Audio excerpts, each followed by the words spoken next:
Vale, pues empezamos. Buenos días a todos, gracias por venir. Antes de nada voy a decir que esta charla va a ser en español, ¿vale? This talk will be in Spanish. If anybody have a question in English, I will try to answer you. Voy a contaros, soy Chechu, este es mi Twitter, por si alguien quiere contactarme. Los aplausos en público son agradecidos, si no, mis mensajes privados están abiertos para todo el mundo para criticarme y decirme que me dedique a otra cosa. Trabajo en una empresa que se llama STR Sistemas, que fundamos mi socio y yo hace 13 años casi, y en la que nos dedicamos básicamente a administrar sistemas en entornos Linux, gestión de infraestructura y todas estas cosas. Y lo que voy a contar ahora es el proceso que hemos llevado en los últimos años para pasar de trabajar de una manera, que es como se hacía antes todo, a cada vez tener las cosas más automatizadas con las nuevas herramientas. Al final la charla va de esto, ¿vale?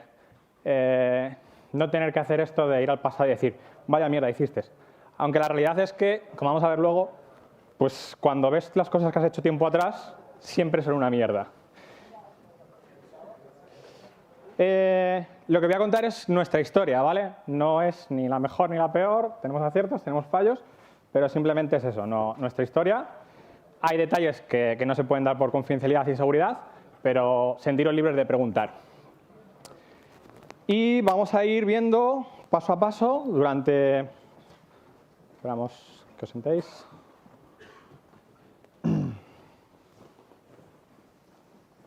Durante toda esta cronología, hitos importantes en todo este proceso de trabajar con automatización en la empresa. Nos situamos en el primer momento, en el punto inicial en el que vamos a empezar todo el tema de automatización. Estamos en primeros de 2014 y somos una empresa, para que tengáis contexto, que nos dedicamos, como he comentado ya, a hacer administración de sistemas Linux, de infraestructura. Trabajamos en cloud con Amazon, por ejemplo, desde 2010. En otro tipo de proveedores, con virtualización VMware, con Proxmox, etcétera. Damos servicio 24/7, tenemos diferentes clientes, diferentes tecnologías, diferentes plataformas y utilizamos pues lo que utilizaba todo el mundo, scripting, Fabric, Vagrant, etcétera. Tenemos un repo, Subversion, ¿vale? Muchos de aquí a lo mejor ya no lo conocen, aunque bueno, la edad creo que por ahí andamos, pero realmente lo utilizamos a modo de trastero.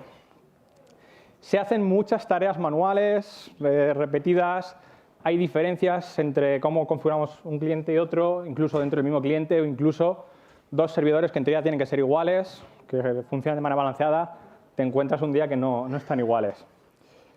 Cada técnico, lógicamente, aplica sus propias técnicas y hay diferencias también. Todo esto hace que haya configuraciones pues que no conocemos, o sea, que no sabemos exactamente, a lo mejor lo sabe uno, pero el otro no, etcétera. Y no sé si puedo, porque molesta eso de abajo. Y esto complica todo lo anterior, pues que cuando entra gente nueva, lógicamente el conocimiento. Estas son las plataformas que ya quedaban las últimas por aquel entonces, las plataformas legacy, cada vez iban quedando menos. 2014, activos pasivos muy sencillotes, pero la realidad en aquel momento es que ya las plataformas son así y cada vez tienden a ser más complejas, más grandes y gestionar esto es bastante complejo si seguimos trabajando de la misma manera. Entonces empezamos pues, en estos años, 2013, esta mañana lo han comentado, nosotros participamos en la organización del DevOps Days de Barcelona de 2013 y ya se hablaba mucho de todas estas tecnologías, de todos estos cantos de sirena, que si Puppet, que si Ansible, que si SaltStack, que si CloudFormation, etcétera. Y nosotros nos planteamos pues, que teníamos que hacer algo. Pues está claro, vamos a automatizar. Se nos abre ahí un Flower Power total y esta es nuestra solución, sí o sí. Pues nada, automatizar como si fuéramos robots. Llegamos a octubre de 2014 y lo primero que definimos es qué queremos hacer en este proceso de automatización.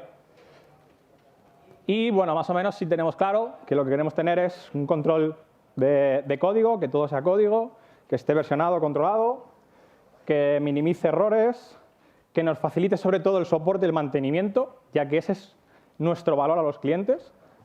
No hacer una solución técnica maravillosa, sino estar ahí y darles soluciones. Y todo esto provocará que se incremente la productividad y optimicemos el tiempo. Para ello decidimos que tiene que haber 3 fases. La primera es atacar la gestión de la configuración. Luego meternos en tema de infraestructura como código. Y la última, que ya os hago el spoiler, todavía no hemos llegado, es automatizar la propia automatización. Empezamos haciendo en diciembre de 2014, ya a final de ese año, una prueba de concepto en la que lo primero que hacemos es empezar a, como vamos a atacarlo primero, gestión de la configuración, probamos Puppet, tiene filosofía pool y dependencias en los host destinos, en los targets. Para nosotros, por el entorno en el que trabajamos, ¿vale? La gestión de certificados de Puppet es bastante complicada, no es muy viable y además tiene una curva de aprendizaje en cuanto a quieres sacar partido compleja, ¿vale? Sobre todo si trabajas, son sysadmins normales y corrientes que no tienen conocimientos de programación como un developer. Entonces empezamos a probar Ansible. Tiene una filosofía push, apenas tiene dependencia en los host destinos. Tiene un lenguaje declarativo que es bastante asequible para los sysadmins. Y además es un software muy joven. Puppet tampoco es que sea muy viejo, pero es más antiguo. Pero está teniendo una gran evolución tanto a nivel de comunidad como de desarrollo. Todo esto previo a la compra por parte de Red Hat, que le dio todavía un impulso mucho mayor. En esta prueba de concepto también trabajamos cómo vamos a gestionar el tema de repositorios. Tenemos claro que vamos a usar Git, veníamos de Subversion, se barajó incluso Mercurial, pero enseguida decidimos que Git era lo que se estaba imponiendo en todos los sitios y no tenía sentido hacer otra cosa. Estos repositorios nos tenían que permitir gestionar múltiples clientes y ser para múltiples propósitos, para la gestión de configuración, para la infraestructura como código o cualquier otra cosa que pueda venir. Y tenía que haber una estructura de repositorios que nos permitiera reutilizar el código que desarrollemos en los múltiples clientes y los múltiples proyectos. Hago aquí un paréntesis, ya que estamos en una universidad.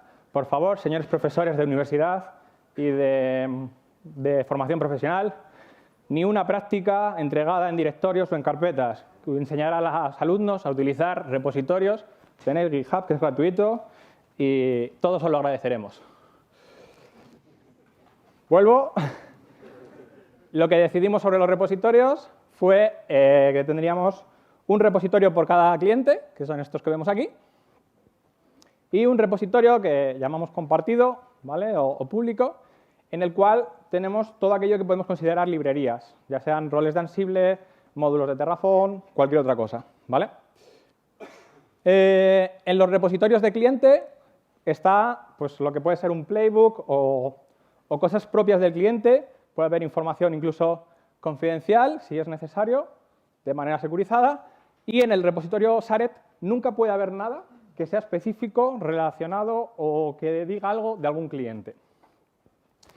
Empezamos trabajando con una herramienta de la empresa ClickUp, una empresa de Sevilla, con su herramienta Clinker para gestionar repositorios. La vendieron a CloudBees y entonces enseguida empezamos a utilizar Stash Server, que hoy en día lo conoceréis como Bitbucket Server. ¿Y cómo funcionan los repositorios? Pues en el repositorio de cliente tendremos, a medida que desarrollemos, pues lo que pueden ser los playbooks o cualquier otra cosa propia del cliente, en el cual aquí veis que hay una llamada a unos roles de Ansible. Esto es código de Ansible, ¿vale? El que no lo conozca no pasa nada.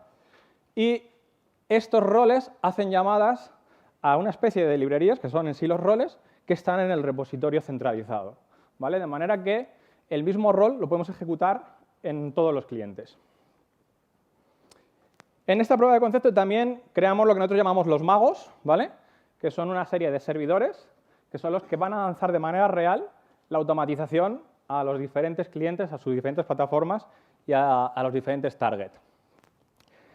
Para que esto sea seguro, estos magos pues, les montamos por encima una fortaleza bastante securizada, con varios saltos de autenticación, con CH roots, etc.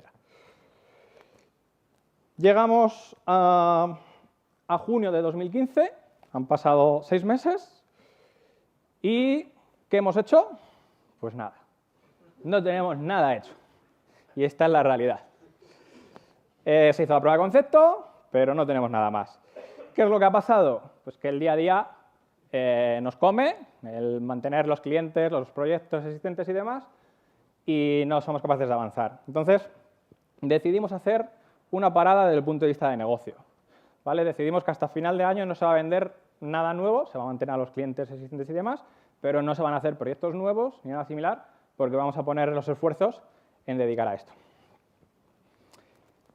Es cierto, lo conseguimos hacer, paramos desde el punto de vista de negocio, dedicamos a trabajar en esto, y en julio de 2015 lo primero que hacemos es testar de manera real, en un entorno real, el uso de Ansible con múltiples clientes, cómo tenemos que gestionar los inventarios, cómo tenemos que gestionar los shconfig para poder saltar a centenares de servidores que están ubicados en diferentes sitios, etc.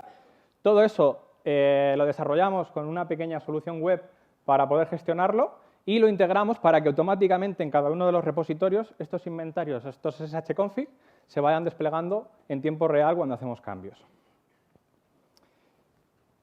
Pasa hasta final de año y en estos meses sí que conseguimos ya un cambio que podemos considerar importante, una pequeña metamorfosis, todavía muy pequeña, pero ya tenemos una serie de roles de Ansible desarrollados que nos permiten configurar muchos servicios que usamos típicamente, como Nginx, Apache, el firewall, el backup, la propia configuración base de los sistemas, etc. Todos estos roles se desarrollan siempre pensando en que tienen que valer para múltiples clientes, con lo cual tienen que ser altamente parametrizables de manera que los podamos utilizar en los casos que necesitemos. A medida que se van metiendo cambios en los roles, tienen que siempre pensar en la retrocompatibilidad, porque cualquiera puede lanzarlo, ¿vale? En un momento dado a una plataforma que ya esté en uso. Empezamos con estos roles a meter pequeñas cositas independientes en los clientes y de manera masiva lo primero que hacemos es automatizar el firewall y el backup en prácticamente todas las máquinas de todos los clientes. No. Tenemos las primeras automatizaciones, que son cosas tan sencillas, pero ya es un paso, como este playbook que veis aquí, que básicamente lanza la configuración del backup, ¿vale? de una máquina. Esto se va lanzando cliente a cliente. Llegamos a enero de 2016 y nos damos cuenta de que podemos automatizar cosas más allá de lo que son las puramente técnicas y que también van a ser un avance. En este sentido, una de las cosas que hacemos es mover todo el sistema de alertas de los sistemas de monitorización a Slack, ¿vale? ¿Qué ganamos con esto? Pues básicamente dos cosas. Primero, no tener interrupciones todo el tiempo en el correo, porque no siempre todo el mundo tiene que estar pendiente de las alertas. Hay gente que está dedicada al soporte en un momento dado y lo necesita, pero el resto no. Y segundo, como dábamos 24/7 en aquel momento, todo lo que son gestión de guardias se simplifica muchísimo, ya que yo puedo activarme un canal, las notificaciones, o desactivármelo cuando procede. En marzo de 2016 seguimos evolucionando y tenemos los primeros servidores automatizados. Como veis, pone entre comillas, ¿vale? ¿Por qué? Porque luego con el tiempo te vas dando cuenta de que te faltaban muchas cosas. Pero bueno, ya desplegamos servidores totalmente automatizados y empezamos a encontrar los primeros problemas con el desarrollo en Ansible, ¿vale? Y es que tú vas desarrollando, haces una parte, la pruebas en una máquina de pruebas, te funciona, haces otra parte, te funciona, pero luego cuando coges un servidor nuevo y lo lanzas todo, no funciona. ¿Por qué? Porque hay dependencias del orden, que te lo has saltado. Pues este test nos damos cuenta de que es importante, ¿vale? En junio de este año, de 2016, desplegamos nuestra primera plataforma de manera completa automatizada con Ansible. Es una plataforma con una arquitectura como la que veis, ¿vale? Que tiene, bueno, es un entorno LAMP, que tiene capa de balanceo público, tiene un sistema de monitorización interno, tiene un centralizado de logs, tiene también un tema con Spark para tratamiento de datos. Hay 3 entornos de producción, preproducción y formación. Y además esto se despliega en una plataforma de un gobierno de aquí del país y en plataforma on-premise. Esta plataforma, la primera automatización que hacemos es algo tan feo como lo que veis, ¿vale? En el directorio de Ansible tenemos todos estos playbooks. Y estos playbooks hay que saber además, en cada caso de cada máquina, cuáles hay que lanzar, cuáles no, etcétera. Cuando yo he preparado esta presentación, después de X años y he recuperado esas versiones de los repos, pues esto es lo que he pensado. Pero era un avance muy grande con respecto a no tener nada. En estos playbooks que había, bueno, pues había algunos tan sencillos como esto, que básicamente hace la configuración base de todas las máquinas, o otros más complicados, como esto, que sí que tiene ya un montón de tareas que configura una máquina en concreto, ¿vale? Bueno, pues vamos avanzando y llegamos a diciembre de 2016 y Ansible, la gente de Ansible son muy majos, desarrollan algo que nosotros queríamos con todas nuestras ganas, que es el include role, ¿vale? Lo incluyen en la versión 2.2, que es de noviembre de este año, nosotros lo empezamos a utilizar en diciembre. Esto es un cambio drástico porque, para los que no conozcáis Ansible, una task puede tener iteración y puede tener bucles, mientras que un rol no. Al pasar los roles a utilizarse en modo de task, podemos meterle toda la lógica que queramos. Esto, por supuesto, cambia completamente la manera en que desarrollamos. Con esto desplegamos una nueva plataforma en la que lo que antes eran varias decenas de playbooks es un único playbook, ¿vale? Entonces esto, bueno, pues ya es algo más bonito y el playbook se ve algo así. Aquí todavía, por ejemplo, no aplicamos mucho condicionales de tags, pero sí que ya vemos cómo todo tiene una iteración y sabemos dónde se aplica cada cosa en función de esos condicionales de tipo web.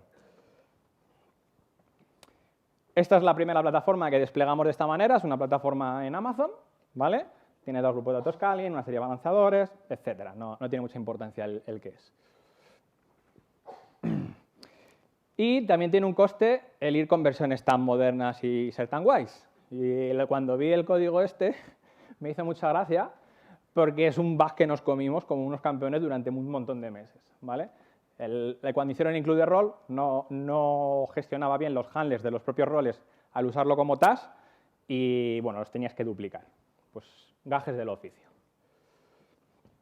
Llegamos a enero de 2017 y hay una decisión de negocio en la empresa, que es que vamos a finalizar el 24/7, ¿vale? Esto es una decisión de negocio por muchos motivos, pero en la parte técnica viene también sustentada por el tema de la automatización. Está habiendo una evolución importante y lo que pensamos es que las incidencias fuera de horario, ¿vale? o on call, se tienen que reducir y prácticamente desaparecer. Las plataformas que gestionamos cada vez son plataformas más grandes, más redundadas, con lo cual debe de haber menos incidencias en ese sentido. Muchas de ellas se regeneran solas, etcétera, con autoscaling y cosas de esas maravillosas. Y todo esto hace que la mayoría de las incidencias que pueda haber fuera de horario ni siquiera podamos nosotros hacer nada, porque es que se ha caído el proveedor X o el proveedor Y. Para que esto se pueda llevar a cabo, fijamos que es prioritario seguir trabajando en el tema de automatización y también en la monitorización desde el punto de vista preventivo, ¿vale? No solo cuando algo pasa, sino detectar las cosas con tiempo. Esta decisión es importante y pone en juego incluso el negocio de la empresa.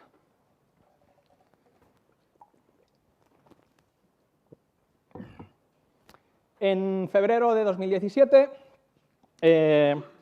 empezamos a trabajar con Kubernetes en producción. Llevábamos ya tiempo trabajando con Kubernetes en entornos de preproducción y demás, pero un cliente lanza su primer proyecto a producción en Kubernetes. Se hace en Amazon y tenemos que buscar o ver qué herramienta utilizamos para poder desplegar eso de manera automática. No vamos a meter algo nuevo después de que estamos automatizando lo viejo y lo vamos a hacer manual. En este sentido utilizamos KOPS, inicialmente directamente utilizando KOPS contra las APIs de Amazon. Posteriormente, como veremos, empezamos a usar Terraform y lo que hacemos es que desde KOPS generamos código de Terraform y lo utilizamos. En mayo de 2017 llega el momento en el que hemos dicho a los clientes que finalizamos el 24/7. Los convencemos a la gran mayoría de que no es necesario, creen en nosotros la gran mayoría. Empezamos a dar un soporte solo 10x5 y eliminamos las guardias en la empresa, ¿vale? Esto simplemente sirve de dato para cuando luego os enseñe temas de conclusiones y demás. Por si alguno está pensando que tiene que ver con la automatización. En esas tareas que creamos relativas a automatizar cosas que no son técnicas, una de las cosas que hacemos también es incluir todo lo que son los readme y los changelog de los propios roles de Ansible, los módulos de Terraform y demás, en nuestra wiki, ¿vale? Esto es una tontería que lo hacemos con un plugin de Confluence, nos lleva 4 horas y lo tenemos todo actualizado en tiempo real en la wiki. Para la gente que ya lleva tiempo y que gestiona los repositorios no tiene mucho valor, pero para alguien nuevo, el poder llegar a la wiki y ver aquí todos los roles que existen, qué hace cada uno, qué parámetros tiene y demás, les aporta mucho valor. En noviembre de 2017 empezamos a utilizar Terraform. Es decir, empezamos a abordar esa segunda fase, ¿vale? Aunque la primera sigue en el día a día, pero empezamos a afrontar la segunda fase de infraestructura como código. Hacemos previamente pues, pruebas con el software, vemos cómo funciona y demás, y una vez que vemos que es viable, empezamos a desplegar cosas concretas en ciertas plataformas de Amazon, y en este mes desplegamos nuestra primera plataforma completa en Amazon, una plataforma más o menos ya con un número de servicios considerable, como podéis ver, incluye incluso Amazon MQ, Elasticsearch, Lambdas, etcétera, totalmente desplegada con código.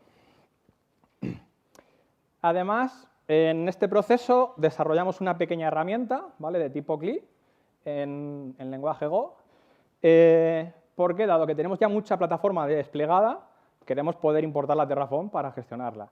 Claro, eso requiere generar todo el código, importarlo. Pues lo que hacemos es una pequeña herramienta que se conecta a las APIs de Amazon, lee lo que hay, genera el código y luego solo tenemos que hacer el import. Esto nos genera una mejora grandísima en la gestión de infraestructura, en el sentido de lo típico de que has levantado un balanceador y se te ha olvidado que ese balanceador requiere sticky session. Lo tienes en código, ya no se te olvida, ¿vale?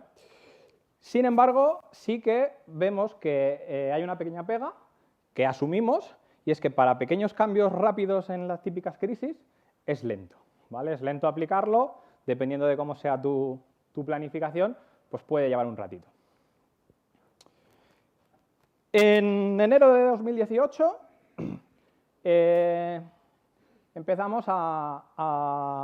seguimos trabajando en la monitorización, y en este sentido ya hemos dicho que una de las primeras cosas que hicimos fue desplegar de manera masiva las automatizaciones de los agentes de monitorización, además de los backups, pues a día de hoy sigue siendo de lo que más tiempo consume, ¿vale?, la monitorización. Entonces, automatizamos la generación de los inventarios de los monitores, ¿vale? Y lo integramos en aquella herramienta que habíamos hecho para generar los inventarios de Ansible y queda todo integrado. Hay un rol de Ansible, además, que nos permite desplegar eso a los monitores como tal.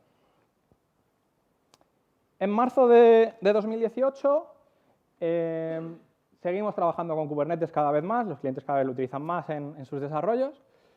En Amazon, en Google, pues ya estamos utilizando EKS, GKE, etcétera, pero nos encontramos con la necesidad de desplegar también clúster de Kubernetes en infraestructura on-premise o en cloud privado.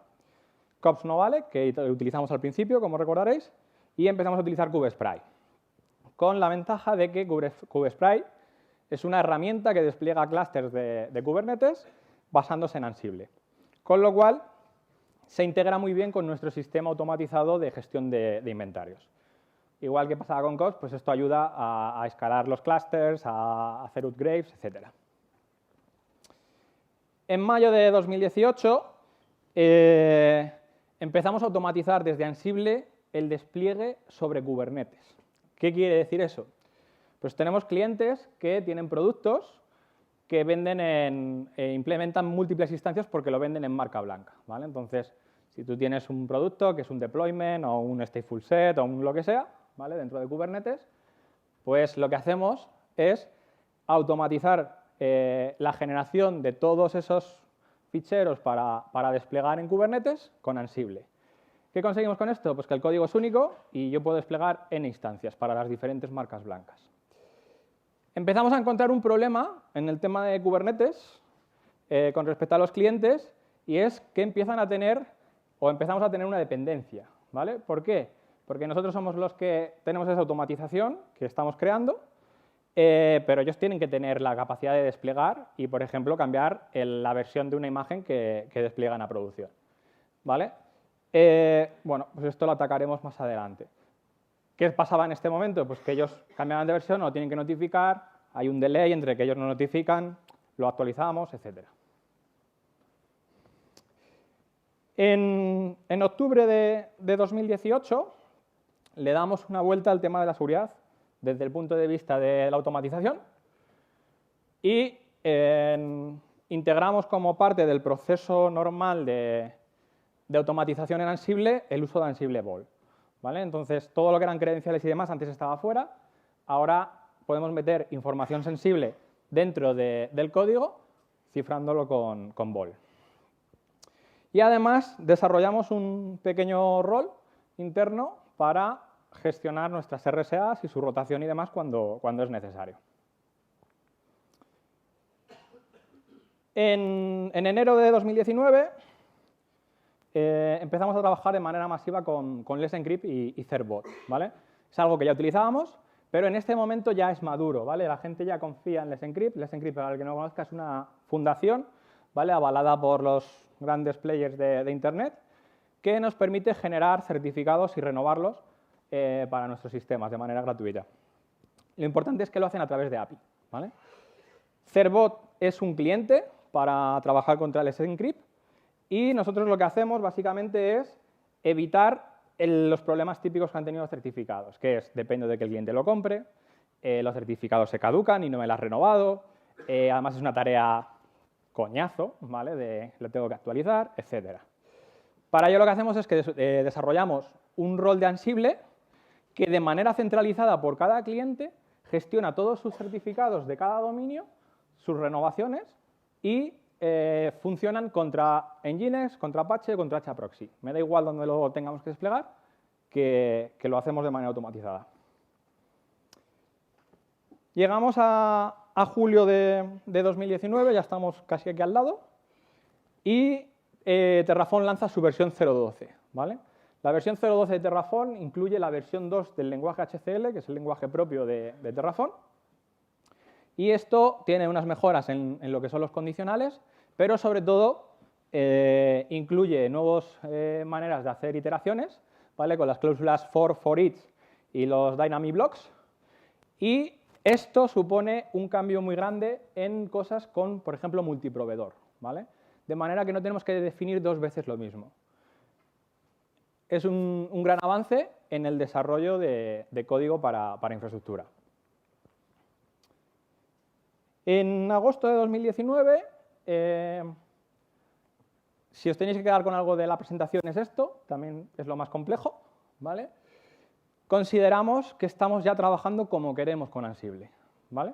Esto no es que lo hayamos hecho en este mes, ¿vale? Es un trabajo de que se ha ido evolucionando durante todo el tiempo y lo que tenemos es una serie de grupos dentro de Ansible, dentro de los inventarios globales, ¿vale?, que son los que veis transversales arriba en blanco y que definen qué se va a instalar y cómo se va a instalar en una máquina, ¿vale?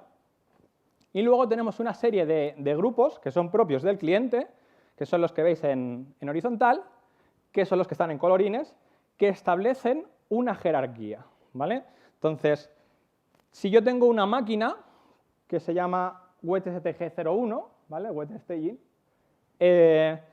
y está definido en todos esos grupos, los grupos transversales van a decir qué le vamos a instalar a esa máquina, en este caso Nginx Node, y va a ser una máquina que entra en el sistema de despliegues, ¿vale?, y va a coger la configuración de los grupos, el rojo, el doradito, el amarillo, el rosa y el verde. Vamos a ver un ejemplo para que entendáis esto, ¿vale?, porque es la parte más compleja. Yo tengo los en el inventario de Ansible definidos variables en los diferentes grupos. Estos serían contenido de los group vars, donde voy definiendo variables, ¿vale? En cada uno de los grupos. Y suponemos que tenemos una tarea tonta, ¿vale? Que nos va a generar un fichero, el fichero readme inútil, ¿vale? En un host destino, con este template, ¿vale? Esto es un template de Jinja, Ansible trabaja con templates de Jinja, y como veis en negrita, se llaman a variables de Ansible, ya sean nativas del inventario o de las que hemos definido, ¿vale? Pues a partir de este template, generamos en el host remoto este fichero. Con colores podéis identificar de qué grupo viene cada valor. Y como ejemplo, podemos ver que la versión de Node.js en este servidor que hemos dicho que era de staging y de Europa, ¿vale? Como veíamos aquí en los grupos, ¿vale? Estaba en el servidor EU-STG, ¿vale? En el grupo, pues tiene la versión 12 de Node.js. Esto me permite que con el mismo código que yo despliego Node, pueda desplegar en mi servidor de preproducción la versión 12, en producción otra, o entre regiones tener diferentes versiones, simplemente modificando el valor de la variable en el grupo correspondiente. Ansible tiene hoy en día ya un sistema de pesos en los grupos, ¿vale?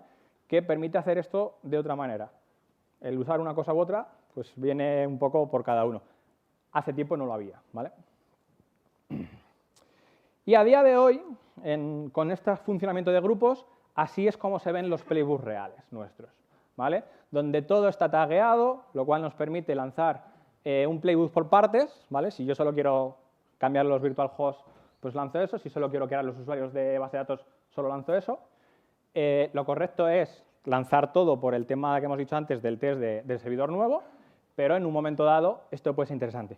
Bueno, pues viendo esto, hoy en día estamos satisfechos. Ahora bien, ¿hasta cuándo? Pues no lo sé. Seguramente que si lo miro el año que viene, volveré a poner esta cara. Llegamos a octubre de 2019 y implementamos otra de esas cosas que no son técnicas como tal, pero que nos llevan bastante tiempo. En STR al final nos dedicamos a vender horas de sysadmin. Lo podemos vender todo lo bonito que queráis, pero la realidad es esa. Eso genera mucho trabajo, el contabilizar esas horas, a qué lo dedicamos, en qué se va el tiempo, etc. Bueno, pues lo que hacemos es automatizar esa gestión de reporte de horas, ¿vale? Lo automatizamos como parte de nuestro proceso normal de trabajo, en las herramientas que utilizamos tanto para la parte de ticketing de comunicación con clientes como para la parte de gestión de proyectos. Y para eso utilizamos una herramienta que se llama Integromat, ¿vale? Que nos lo facilita muchísimo. Esto supone dos ventajas. Primero, un ahorro de tiempo considerable por parte de los técnicos en tengo que entrar a imputar esto, no sé qué, no sé cuántos, ¿vale? Y segundo, tener la confianza de que se está haciendo y se está haciendo bien. ¿Por qué? Porque antes era, me tengo que acordar de que tengo que entrar a hacerlo. O yo no sé ni cuánto tiempo dediqué a esto. Como ahora es parte del flujo de trabajo, queda mucho más controlado y funciona de manera normal. Llegamos a diciembre de 2019 y ponemos en producción la solución que hemos ideado para aquel problema que he comentado antes que teníamos en Kubernetes con los clientes, ¿vale? El problema, recordar que era que si ellos hacían un cambio, pues no lo tenían que notificar, estaba desactualizado el código, etc. Bueno, y lo que hacemos es, si os acordáis, teníamos dos repositorios, uno del cliente y el centralizado, ¿vale? En esos repositorios la gente de STR Sistema pues, tiene permisos de lectura y escritura, pero el cliente no tiene acceso. Pues creamos un tercer repositorio. Este repositorio es del cliente, ¿vale? Y él tiene acceso completo al mismo. Este repositorio le metemos dentro de nuestro repositorio de cliente mediante GitSubmodule, ¿vale? Con lo cual pasa a ser, entre comillas, parte del repositorio de cliente. Y lo que hacemos es que en un punto dado tenemos un include vars, ¿vale? Una tarea de Ansible que hace un include vars leyendo ficheros que están en ese repositorio común con el cliente. Y cuando queremos utilizar esos datos, lo que vamos a hacer es que esos datos van a venir del repositorio de cliente. Se ve mejor aquí con colores. Nosotros tenemos la variable Docker Registry, ¿vale?, que está tirando del repositorio de siempre, el repositorio nuestro de cliente, ¿vale? Pero tenemos otra variable que indica el tag concreto de la imagen a desplegar y esa variable se está definiendo en este repositorio del cliente que a su vez estamos incluyendo con este include bars que hemos hecho antes. Con esto conseguimos que el cliente en tiempo real, cuando va a desplegar, hace un push aquí, tenemos la versión y nuestra automatización también está actualizada. Si yo despliego, no pasa nada, no rompo nada del cliente.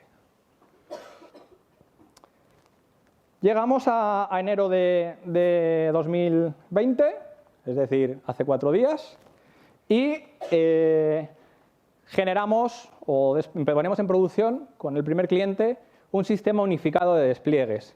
Hasta ahora, pues cada cliente teníamos unos despliegues de una manera, otros de otra, era un poco complicado. Bueno, pues hemos desarrollado una serie de roles que nos permiten desplegar igual para todos los clientes, tenemos que ir implantándolo. Es altamente personalizable para cada cliente, nos permite hacer cosas como tener diferentes orígenes, un repositorio, un bucket de S3, un directorio local, un zip, etc. Y también tener cosas como tener una notificación que siempre va a ser igual, en este caso un canal de Slack, ¿vale? Podríamos implementar otras notificaciones y conseguir que todos los despliegues funcionen igual, ¿vale? No que ahora, pues, en este cliente, ¿cómo se hacía? Tal. Y bueno, pues hasta aquí es donde estamos ahora mismo. Para mediados de año queremos trabajar en automatizar de manera completa todo lo que es la monetización, ¿vale? Teníamos los agentes, teníamos los inventarios, pero falta la gestión propia de la monetización. En ese sentido, vamos a valorar si seguimos trabajando con la base de monetización actual, que para la parte de servicios es Nagios, o si alguno de los otros sistemas de monetización que utilizamos para otras cosas, como pueden ser Prometheus, como puede ser Graphite o como puede ser Telegraph, ¿vale?, que hemos usado en muchas cosas, nos dan mejores cosas para hacer la automatización completa. Hay que tener en cuenta que esta automatización tiene que contemplar que el proceso de monetización, lo que queremos conseguir es que sea parte del propio despliegue de servicios. Es decir, si una máquina tiene un Postgres, a la vez que yo despliego Postgres, tiene que quedar totalmente automatizado ese Postgres, ¿vale? Otra cosa que queremos hacer es integrar, no sé si os acordáis de los magos que he hablado antes, ¿vale? Pues todo eso que lanzan esos magos, integrarlo con alguna herramienta de CI, ¿vale? Tenemos que ver qué utilizamos y cómo, con la finalidad de limitar todavía más el acceso humano, ¿vale?, y evitar malas prácticas. La tentación de SSH y toco algo a mano y ahí se queda, hasta que otro se lo encuentre. Lo último que tenemos así en mente para ya, digamos, es empezar a utilizar Vault de HashiCorp, ¿vale?, para hacer inyección de credenciales en Kubernetes, por un lado, y para esos despliegues que hemos puesto en marcha en enero, poder añadirle nuevas funcionalidades relativas a credenciales, ¿vale?, y que cada vez sea menos necesario que los equipos de desarrollo tengan acceso a según credenciales y nosotros también, ¿vale?, como gente de sistemas. A futuro nos gustaría atacar la fase 3 que decíamos y la idea básicamente es el código a día de hoy, hablando de gestión de la configuración, es prácticamente igual ya en todos los clientes, como habéis visto en la última versión, porque se va decidiendo si algo se usa o no en función de los condicionales de los grupos y su configuración va en los inventarios, ¿vale? Y la idea es poder generar ese código de manera automática, dejando una pequeña parte para cosas propias de cada cliente, al final cada cliente tiene su arquitectura y demás. Y esto lo queremos hacer a partir de una evolución de esa herramienta web que ya utilizamos para todo lo que son gestión de inventarios y demás. Bueno, y todo esto proceso de tantos años que parece que no hemos hecho nada, ¿vale?, porque lo he contado en media hora y parece que no hemos hecho nada. ¿Qué conclusiones tiene y qué resultados podemos hablar de ellos? Bueno, pues el tiempo de despliegue de arquitecturas nuevas, de plataformas nuevas, parecidas o similares a la que hemos visto en una de las primeras slides, se ha reducido al 60%, ¿vale? Aquí no está la mayor ventaja, ¿vale?, porque al final implantar de manera global lo haces una vez, ¿vale?, luego tiene evolución, pero donde viene el la mayor ventaja es en lo siguiente, ¿vale? Se han reducido las incidencias en un 80%. Hemos reducido sobre todo errores humanos, ¿vale? De manera muy grande. A día de hoy tenemos el 95% de las plataformas y de los servidores automatizados en lo que se refiere a gestión de la configuración.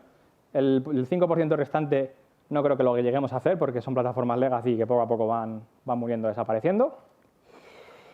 Desde que quitamos el 24/7 en mayo de 2017 ha habido 5 incidencias en horario especial, ¿vale? De las cuales solo una de ellas es achacable a temas de nuestra gestión de sistemas o de la automatización, ¿vale? Esto en comparación con los números anteriores es brutal. El tema de automatización nos facilita bastante el onboarding, ¿vale? Porque un empleado nuevo tiene la capacidad de manera autónoma poder ver, por un lado con la documentación, por otro lado con los repositorios, cómo configuramos las cosas, qué hay en cada cliente, cómo está montado, etcétera. Y además, un empleado nuevo, un compañero nuevo, es capaz de desplegar a producción en su primera o segunda semana tanto infraestructura como gestión de la configuración. Es muy importante cuando te metes en hacer esto, a automatizar y demás, tener en cuenta el estado de las herramientas, ¿vale? Como habéis visto, por ejemplo, el tema del include role Ansible es una cosa que ha cambiado mucho para nosotros, el cómo desarrollar. Pues evidentemente, hasta que las cosas no son maduras, te encuentras sorpresas. Nosotros tenemos sistemas muy heterogéneos y con la automatización lo que hemos conseguido es que a nuestros ojos sean homogéneos, ¿vale? Porque al final es un código con unas configuraciones y, bueno, pues no varía mucho. Tú tienes Java 8, tú tienes Java 12, bueno, para mí es prácticamente lo mismo. El mismo equipo pues, puede gestionar 3 o 4 veces el número de plataformas que gestionaba anteriormente. Y el tema de automatización ayuda a que podamos contratar a perfiles sin tanto conocimiento, ya que mucho de su trabajo les viene dado. Para un error que nosotros cometimos, al principio sobre todo, es pensar que esto lo hacíamos y ya está. Y no, requería dedicarle mucho tiempo. De hecho, seguimos trabajando en todo esto cada día. Y hay que dedicar recursos al tema de automatizar si queréis que evolucione. La parte de desarrollo de automatización, ¿vale? Igual que he dicho que facilita la contratación de perfiles más juniors, si lo queremos llamar así, para que la automatización sea buena y sea reutilizable, sí que requerimos de perfiles cualificados, ¿vale? Y luego el último tip, pues evidentemente para que todo esto se pueda llevar a cabo y funcione y tenga éxito, es necesario que haya un cambio cultural tanto desde el punto de vista de la empresa como desde el punto de vista técnico, ¿vale? Desde el punto de vista técnico, pues evitar hacer SSH y cambiar algo a mano, ¿vale? O entrar a la consola de Amazon y cambiar un valor. Desde el punto de vista de empresa, pues potenciar que hace falta tiempo para dedicar a poder hacer todo esto. Hasta aquí nada más.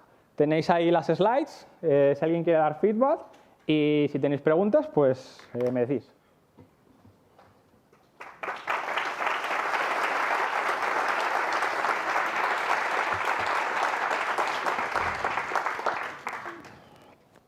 ¿Alguna pregunta? ¿Terraform habéis llegado a desplegar un mismo proyecto en distintos proveedores? Es decir, reutilizar la magia que se supone que tiene. Terraform no tiene esa magia, ¿vale? Eso es lo que cuando tú empiezas a oír esas cosas consideras que va a ser y no es eso, ¿vale? Hay herramientas por encima que sí que permiten hacer esas cosas, pero no tienes esa magia porque tú en Terraform defines recursos y son recursos concretos de un proveedor concreto, ¿vale? Entonces, si tú defines un balanceador de Amazon, ¿vale? Y defines un balanceador de Google, son dos cosas distintas, ¿vale? Que tienes que definir de manera distinta y entonces no puedes hacer eso. Lo que sí puedes hacer, que es lo que decía que ha sido una mejora grande con Terraform 0.12, es que las configuraciones de esos dos balanceadores de Google y de Amazon los saques a variables externas, iterar, ¿vale? Y que tu configuración, entre comillas, sea la misma en un sitio y otro. Entre comillas porque no ofrecen las mismas funcionalidades y hay cosas que sí, pero hay cosas que no. Entonces, sí que te vale para hacer ciertas cosas, pero por lo menos hasta donde nosotros conocemos y donde nosotros ejecutamos, un código no te vale para desplegar en Google y desplegar en Amazon. Sí que hay herramientas por encima que hacen eso. ¿Tenéis algún mecanismo para probar que la configuración que tenéis en un cliente específico es la que es? O sea, ¿probáis de alguna forma la gestión de la configuración, que es casi lo único que cambiáis una vez tenéis los clientes? Para mí la gestión de la configuración, para mí, la idea es que lo que está en el repositorio, en la rama master, es lo que vale. Entonces, si alguien ha hecho un cambio y yo lanzo y ese cambio se pierde, me da igual, porque no está en repositorio. Entonces, no es que validemos si hay algún cambio en el target destino, no. Lo que vale es lo que está en repositorio. Y cualquier cambio que se haya hecho que esté fuera de ahí está mal hecho. Entonces, no tengo que validar nada. Lo que tengo que hacer es redesplegar, en todo caso. Pero con eso lo que haces es garantizarte que lo que tú pones existe, pero no validas la otra parte que no estás gestionando de todo. Claro, pero la automatización tiene que ser muy completa, ¿vale? Nuestra automatización, cuando tú coges un playbook entero y lo lanzas, te configura desde cosas del sysctl, del proc, de tal, ¿vale?, hasta cada uno de los servicios. Entonces, en teoría, si yo lo lanzo completamente, el servidor va a quedar bien. Cosas como el load rotate, ¿vale? Cada servicio que nosotros desplegamos incorpora sus propios load rotates, ¿vale? De manera que yo me aseguro que si te estoy desplegando, por ejemplo, no sé, un Nginx, ¿vale?, los logs de tu Nginx y de tus virtual hosts van a ser rotados, ¿vale? Y de esa manera evitamos tener que hacer esa parte, que es una cosa interesante y que a futuro veremos. Dos preguntas, ¿no? ¿Incluís moléculas o alguna enfermedad para el testing de los productos? A día de hoy no. Es una tarea pendiente. Y la segunda es de este proceso de 6 años, ¿en qué se debería de hacer más énfasis en una empresa que esté en un estadio temprano de este proceso? Esa pregunta es difícil. A ver, para nosotros lo más importante era la gestión de configuración porque es lo que más nos lleva en el día a día, ¿vale? Al final, la infraestructura, por ejemplo, está muy bien y nos ahorra tiempo y sobre todo nos da mucho control, ¿vale?, de errores, frente a cometer errores, pero para mí es mucho más ventajoso tener la parte de gestión de la configuración que la infraestructura de código en nuestro caso, ¿vale? Eso dependerá de cada caso, de cada empresa y entonces lo tendrás que ver desde ese punto de vista. Y dentro de lo que es gestión de la configuración, pues depende de qué tecnologías tengas, ¿vale? En nuestro caso es muy particular porque trabajamos con muchos clientes y cada uno, tenemos clientes con PHP, otros con Java, otros con Python, otros con Ruby, trabajamos con, no sé, 4, 5, 6 bases de datos distintas, etcétera, etcétera, ¿vale? Entonces, hay que evaluarlo en cada caso. Pero para mí, la gestión de configuración y dentro de eso ver qué necesitáis en vuestro caso concreto.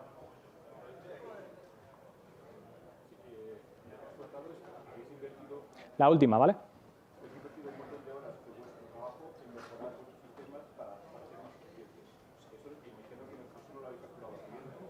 No te oigo bien, perdona. Decía que eso no lo habéis facturado a clientes, eso es inversión vuestra. Más o menos, ¿qué proporción de tiempo de esfuerzo habéis invertido en mejorar respecto a las horas que habéis facturado? Nuestra manera de trabajar con los clientes es un poco peculiar, ¿vale? Y efectivamente la parte de desarrollar roles, todo eso no se puede facturar a cliente, pero la parte de implantación sí, porque es una mejora para el cliente, ¿vale? Es decir, nosotros al final lo que tenemos es unos contratos que son mensuales, o sea, son anuales, pero tenemos una dedicación mensual. Entonces, dentro de esa dedicación mensual, yo tengo el compromiso de ir mejorándote esas cosas. Y esto es parte de eso. Evidentemente, por ejemplo, todo lo que se ha hecho el desarrollo último que hemos dicho de los despliegues, eso no se puede facturar a nadie. Ahora, la implantación en el primer cliente es parte de ese mantenimiento que le damos a ese cliente porque es una mejora para nosotros y para él. Al final, trabajamos conjuntamente como un equipo. Pues a ver, durante hasta 2019 fácil podía ser un 30% de 2 personas, ¿vale? En verano del año pasado decidimos que una persona se iba a dedicar el 80% de manera dedicada solo a hacer cosas de estas. Y por eso habéis visto que en los últimos meses hay más evolución y tal. Hay una persona que está dedicando el 80% de su trabajo a hacer innovación en este sentido y a generar nuevas automatizaciones, probar cosas, etc. Gracias a todos. Si alguien tiene alguna pregunta más.